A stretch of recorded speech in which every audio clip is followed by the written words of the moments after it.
अच्छा, मैंने पास पेपर का ना एक रिकॉर्डिंग की थी, सुबह बच्चों को करवाया था, आप अवेलेबल नहीं थी, तो मैं आपको वो सेंड करूंगा, आप देख लेना। हमने मार्च 25 का पेपर डिस्कस किया, ठीक है। ठीक है। मैं अभी आपको लिंक भेज दूंगा बाद में। ठीक है सर। अच्छा जी, अभी हम करते हैं, हमने लास्ट टाइम किया था इकोनॉमीज ऑफ स्केल, हमने स्टार्ट करना था। तो इकोनॉमीज ऑफ स्केल में, हाँ जी, लास्ट टाइम आपको बताया था ये फार्मूलाज हैं, ये ड्राइव की थी हमने कब, ठीक है। इसके फॉर्मूले आपने याद कर लेना है। अब अगली जो चीज़ है वो है जी economies of scale. Economies of scale जो है ये असल में हम ये कहते हैं कि अगर कोई भी फर्म लॉन्गर रन में अपनी एवरेज कॉस्ट को कम करे, इस तरीके से कि आपने लेवल ऑफ प्रोडक्शन अपना इंक्रीज कर लिया, तो जब आप लेवल ऑफ प्रोडक्शन इंक्रीज करते हैं तो उसकी वजह से जब आपकी पर यूनिट कॉस्ट कट हो जाए, रिड्यूस हो जाए, average cost, per unit cost का मतलब एवरेज कॉस्ट, तो उसको हम कहते हैं कि हमने क्या किया है, इकोनॉमीज ऑफ स्केल को अचीव कर लिया, ठीक है। स्केल, दो कंडीशंस हैं, स्केल ऑफ प्रोडक्शन इंक्रीज किया है, जी सर। और दूसरी कंडीशन क्या है, दूसरी कंडीशन ये है कि हमने उसके रिजल्ट के तौर पे एवरेज कॉस्ट कम हो गई है। अब एवरेज कॉस्ट क्यों कम हुई, इसकी दो रीजन हो सकती हैं, या तो इंटरनल कुछ ऐसा अच्छा काम किया है जिसकी वजह से ऐसा हुआ, इंटरनल मीन फर्म के अंदर, या फिर एक्सटर्नल इकोनॉमी ऑफ स्केल, जो फर्म से बाहर कुछ हमें हेल्प मिलती है। अब दोनों डिस्कस करने से पहले हम डिस्कस इसकी ड्रॉ करते हैं डायग्राम। डायग्राम में यह है कि बहुत सारे शॉर्ट रन मिलके लॉन्ग रन एवरेज कॉस्ट को ड्राइव करते हैं। एक्स एक्सिस पे क्वांटिटी आनी है या आउटपुट, वाई एक्सिस पे कॉस्ट है, और ये हमारी एवरेज कॉस्ट, ये ज़्यादा ओपन वाइडर किस्म की होगी, ये यू शेप ही है लेकिन ये यू शेप ऐसा है जो वाइडर है या ओपन है। ये वाली जो है वो नैरो यू है जो शॉर्ट रन की होती है, जो लॉन्ग रन की होती है वो ओपन यानी कि वाइडर किस्म का यू शेप होगी। और देखिए आप लेवल ऑफ प्रोडक्शन इंक्रीज करते जा रहे हैं तो उससे पर यूनिट कॉस्ट कम होती जा रही है, इतनी कम हुई कि यहाँ पे आ गई, ये जो मिनिमम पॉइंट है, यहाँ तक ये सारी इकोनॉमीज ऑफ स्केल। इससे आगे जाएंगे तो एवरेज कॉस्ट राइज करना शुरू कर देगी। जब एवरेज कॉस्ट राइज करेगी तो उसको कहते हैं डिस इकोनॉमीज ऑफ स्केल, ठीक है। इकोनॉमी ऑफ स्केल जब फॉल करती हैं यानी कि एवरेज कॉस्ट रिड्यूस होगी तो वो इकोनॉमी ऑफ स्केल है। इस मैक्सिमम पॉइंट हम्म। तक, इस पॉइंट को हम मिनिमम एफिशिएंट स्केल भी कहते हैं, ये भी आगे जाकर डिस्कस करते हैं। जबकि इससे जी। आगे अगर हम अपना प्रोडक्शन इंक्रीज करेंगे तो उससे डिस इकोनॉमी स्केल यानी कि एवरेज कॉस्ट राइज करना शुरू कर देती है। तो फिर इकोनॉमी ऑफ स्केल क्या हुआ कि reduction in average cost, diseconomy of scale क्या हुआ, hmm. Increase in average cost, ठीक है।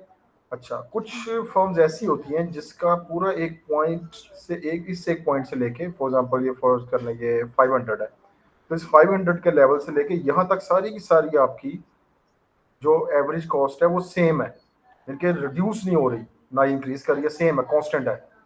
तो इसको हम क्या कहते हैं, कोई ऐसी एग्जांपल है रियल लाइफ में जहाँ पे हम कहेंगे जी एक पर्टिकुलर पॉइंट से लेके तो यहाँ तक कॉस्ट सेम रहेगी। इसमें ये होता है कि चलो, इसमें ये होता है कि हम आमतौर पे क्या करते हैं, एग्जांपल सुनो, जो हमारे क्लासरूम होते हैं स्कूल्स में या कॉलेजेस में, तो उसमें फर्ज करो एक जी। जैसे सोशियोलॉजी है तो उसमें बड़े कम स्टूडेंट होते हैं, हम्म। 4 5 6 स्टूडेंट होते हैं। तो वो 4 5 जो 6 स्टूडेंट हैं लेकिन स्कूल वाले क्लास ए लेवल्स की शुरू कर देते हैं, ठीक है। अब अगर 6 स्टूडेंट आए, 7 आए, जैसे जैसे स्टूडेंट बढ़ते रहते हैं तो वो नया टीचर और नया सेक्शन रेज नहीं करते अनटिल और अनलेस स्टूडेंट 25 या 30 ना हो जाए। तो समझो कि ये 5 स्टूडेंट है, तो 5 स्टूडेंट से लेके 30 स्टूडेंट तक स्कूल की कॉस्ट सेम है, ठीक है। इसलिए ये कॉस्ट सेम रहती है, इसे कहते हैं कांस्टेंट रिटर्न्स, हम्म। यानी कि आप पर यूनिट कॉस्ट जो है वो हमारी सेम रहेगी, ठीक है, एवरेज कॉस्ट। इसकी एक और एग्जांपल हम लेते हैं, इन द केस ऑफ, आप देखो डाइवो पे जब ट्रैवल करते हैं तो समटाइम ऐसा होता है हम्म। कि हाफ जो है वो पैसेंजर बैठे होते हैं और हाफ नहीं होते, लेकिन वो बस जो है वो ऑपरेट कर रहे होते हैं। तो उसमें क्या होता है कि हम्म। उस फर्ज करो कि जब तक उनकी 55 सीट्स पूरी नहीं हो जाए उस वक्त उनकी कॉस्ट सेम है, ठीक हम्म। है। उस वक्त तक उनकी हम्म। कॉस्ट, अगर 55 ज्यादा पैसेंजर आएंगे फिर उन्हें दूसरी बस अरेंज करनी पड़ेगी, फिर उनकी कॉस्ट चेंज हो जाएगी। इस तरह एयरप्लेन्स में भी होता है, होटल्स रेस्टोरेंट में भी ऐसा होता है कि रूम जब तक बुकिंग नहीं होती, तो ये सारे वो पॉइंट है जहाँ पे एक खास लेवल तक आपकी कॉस्ट सेम रहती है, उसे एक खास लेवल हम्म। के बाद ये राइज करना शुरू कर देती है। अब इंटरनल अच्छा। इकोनॉमी, अब ये हमने डायग्राम देख ली। अब डायग्राम के बाद जो अगला पॉइंट है उसको हम, ये मिनिमम एफिशिएंट स्केल डिस्काउंट, ये आपको सारा बता दें। अच्छा, इसको हम मिनिमम एफिशिएंट, ये मिनिमम पॉइंट को कहते हैं मिनिमम एफिशिएंट स्केल, और इसका मिनिमम एफिशिएंट स्केल वो है जो कि राइज कर गया इस पूरे रेंज तक। अच्छा, अब इसकी रीजन क्या होती है? रीजन इसकी डिफरेंट है। इंटरनल इकोनॉमीज ऑफ स्केल भी हो सकती हैं और एक्सटर्नल इकोनॉमीज ऑफ स्केल भी हो सकती हैं। ये डायग्राम आ गई, ये भी डायग्राम आ गई। हाँ जी, इंटरनल इकोनॉमी स्केल में फाइनेंशियल इकोनॉमीज है। फाइनेंशियल इकोनॉमीज होती हैं कि आपको चीपर लोन मिल गया फ्रॉम द बैंक, क्योंकि you are big firm. Big firm ही असल में इकोनॉमीज ऑफ स्केल और डिसइकोनॉमी स्केल अचीव करती हैं, जो स्मॉल फर्म्स हैं वो नहीं अचीव कर सकती। तो आपको इजी या चीपर लोन मिल गया फ्रॉम द बैंक्स, क्योंकि आपकी एबिलिटी टू पे अच्छी है, तो आपकी पर यूनिट कॉस्ट कम हो जाती है। परचेजिंग इकोनॉमीज के आपने डिस्काउंट पे परचेज करना शुरू कर दिया रॉ मटेरियल, उससे भी आपकी पर यूनिट कॉस्ट कम होती है। फिर रिस्क बेयरिंग इकोनॉमीज है कि आप more than one product produce कर रहे हैं, तो एक प्रोडक्ट में अगर जी। लॉस भी है तो दूसरे में प्रॉफिट है, तो उसको आप सेट ऑफ कर लेते हैं। इंक्रीज डायमेंशन, इंक्रीज डायमेंशन ये होती है कि फैक्ट्री की आप floors, first floor, second floor, third floor, इस तरह भी डेवलप कर सकते हैं।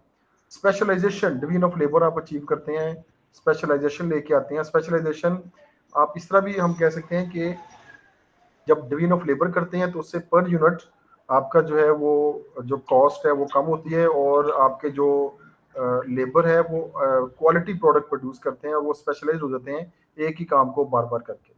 मार्केट इकोनॉमीज होती है कि आप एडवर्टाइजिंग, सेलिंग, डिस्ट्रीब्यूशन कर रहे हैं बिग लेवल पे, उसकी वजह से आपकी पर यूनिट कॉस्ट कम हुई या सेल राइज कर गई है। मैनेजरियल इकोनॉमीज होती है कि जब आपने स्पेशलिस्ट जी। मैनेजर हायर किए हैं हर डिपार्टमेंट के लिए, फाइनेंस डिपार्टमेंट के लिए लेदर मैनेजर हायर किया है, प्रोडक्शन डिपार्टमेंट के लिए स्पेशलिस्ट मैनेजर हायर किया है, रिसर्च एंड डेवलपमेंट किया है, new product technology, product innovation और प्रोसेस इनोवेशन किया है। Indivisibility and efficiency of capital equipment, यानी कि आपने कैपिटल इक्विपमेंट को ज्यादा यूज किया। इसमें कुछ और भी हैं, वो आप देख लेना, ये नोट्स में है, वैसे सारी डिस्कस करनी है।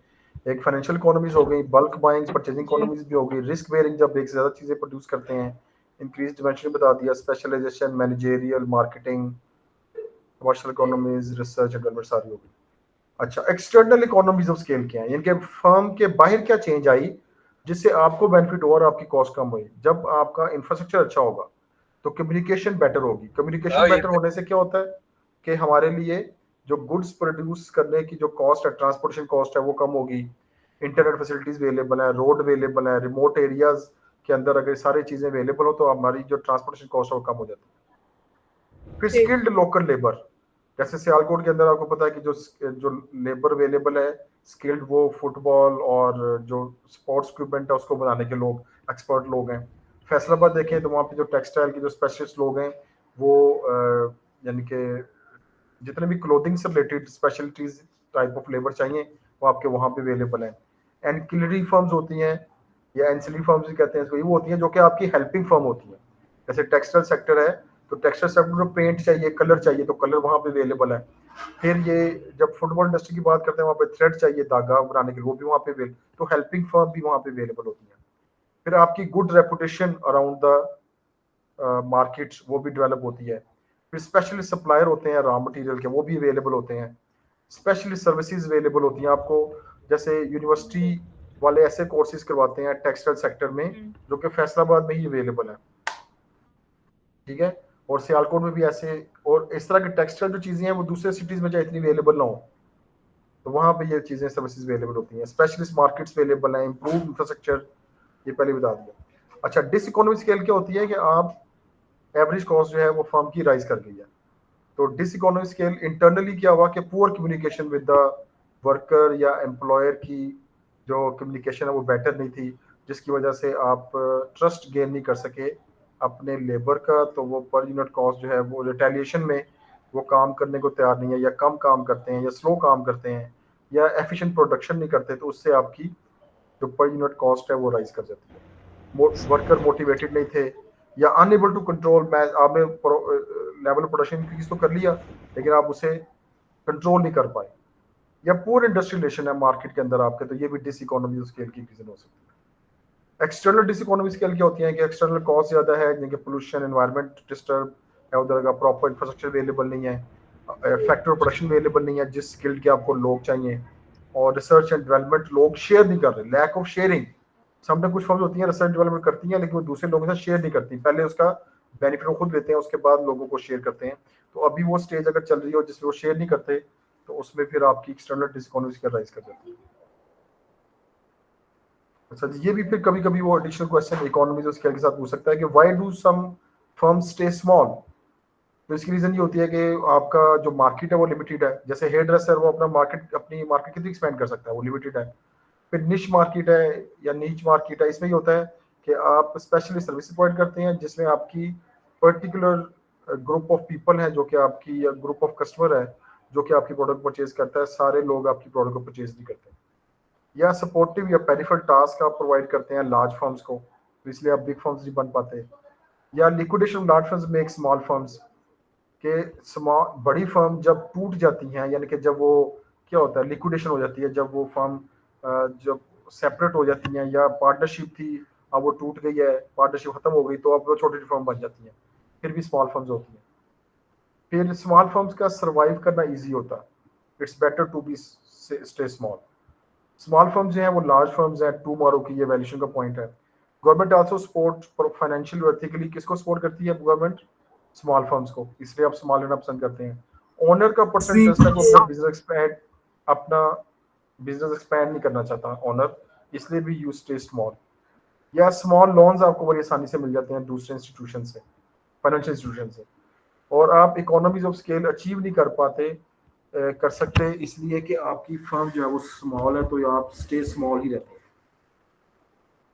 और यानी कि आप डिस इकोनॉमी स्केल जो है वो अवॉइड करना चाहते हैं, क्योंकि अगर आपने लेवल प्रोडक्शन इंक्रीज किया तो डिस इकोनॉमी स्केल हो सकती है।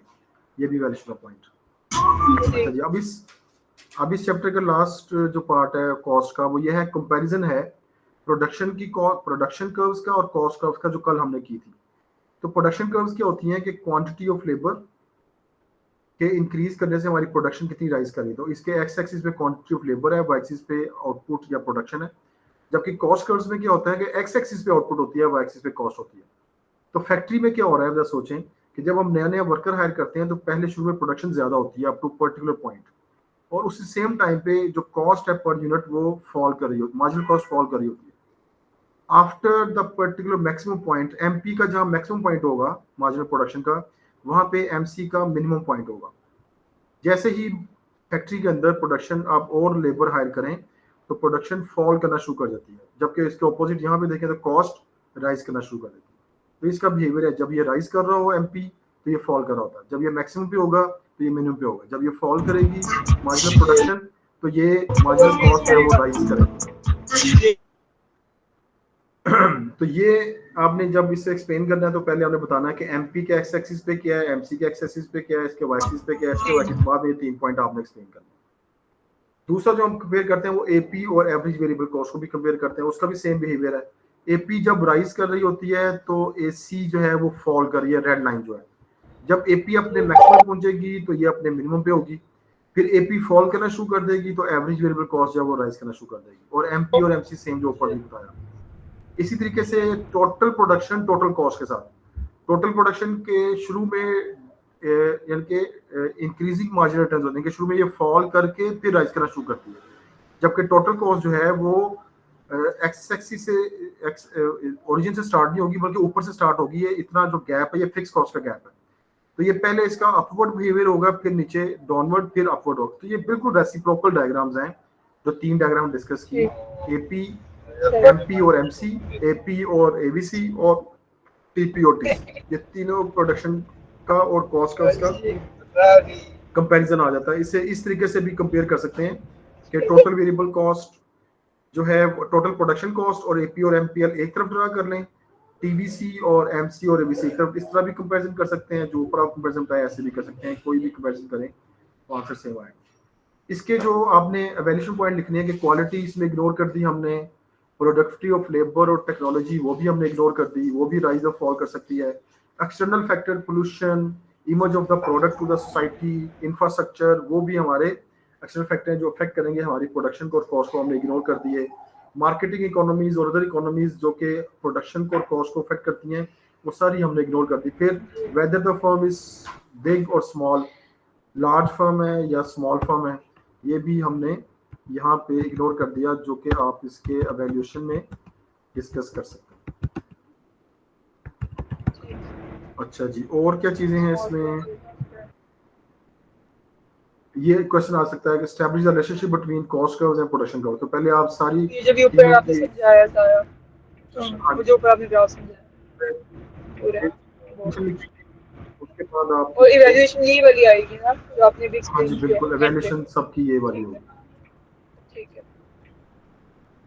अच्छा, ये भी समटाइम क्वेश्चन आ जाता है कि फर्म्स ग्रो करती हैं, इकोनॉमी ऑफ स्मॉल फर्म्स है, want to how do small firms grow, वो क्या करती हैं, इकोनॉमी स्केल अचीव करना चाहती हैं, या राइवल फर्म से compete करती हैं तो बिग फर्म्स बन जाती हैं, या उनकी desire to obtain a greater market share, वो इसलिए भी वो बिग फर्म की तरफ मूव कर जाती हैं, ग्रो करती हैं, या डाइवर्सिफाई करते हैं रेंज ऑफ प्रोडक्ट्स, इससे भी वो बिग फर्म बन जाती हैं, या use of under performing firms through message और टेक, नहीं ये इसमें गलत लिखा है, मर्जर होना चाहिए, मर्जर और टेक ओवर से भी क्या होता है कि आपकी जो फर्म्स है वो बिग बन जाती है।